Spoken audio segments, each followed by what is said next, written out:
আজকে এই আইটেমটা বানিয়ে নিয়ে পুরো পরিবার খেয়ে ফিরা বলছে তুমি একটা রেস্টুরেন্ট দিয়েই দাও। এতটা টেস্টি, কোনো প্রকার মশলা ছাড়া কীভাবে স্টেকটা এতটা পারফেক্ট এবং টেস্টি ছিল। তো অরিজিনাল স্টেকের টেস্ট যদি পেতে চান, এখানে কোনো প্রকার মশলা অ্যাড করা যাবে না। আজকে থাকবে একদম পারফেক্ট রেসিপিতে গরুর স্টেক রেসিপি। তো স্টেকের জন্য এখানে কিন্তু আমি মোটা মোটা করে গরুর পিস কেটে নিয়েছি।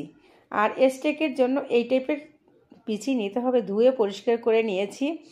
আর এখন আমি লবণ মাখছি, জাস্ট লবণ। এটা টিস্যু দিয়ে মুছে নিয়েছি। আর এটার গায়ে আমি সামান্য একটু ফুড কালার দিয়েছি, কারণ ভিজিয়ে রেখেছি, তো এই গোশটা একটু সাদা সাদা হয়ে গিয়েছিল।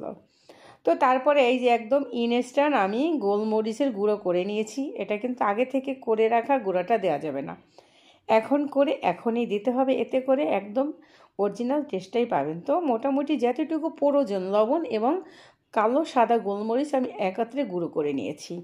এই দুইটাই হচ্ছে মশলা, এখানে আমি আর কোনো কিছু দিব না। এইটাই অরিজিনাল স্টেকের টেস্টটা পাওয়া যাবে। তো আমি 5 মিনিটের মতো রেখে দিয়েছি মেখে নিয়ে। আর এটা বেশি সময় রাখা যাবে না, তো পানি ছেড়ে দিবে।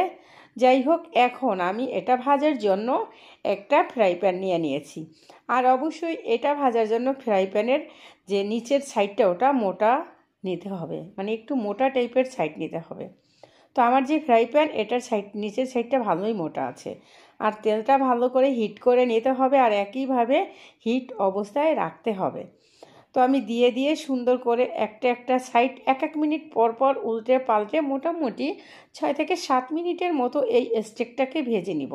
আর প্রত্যেকটা মিনিটে আমি উল্টে পাল্টে ভেজে নিব।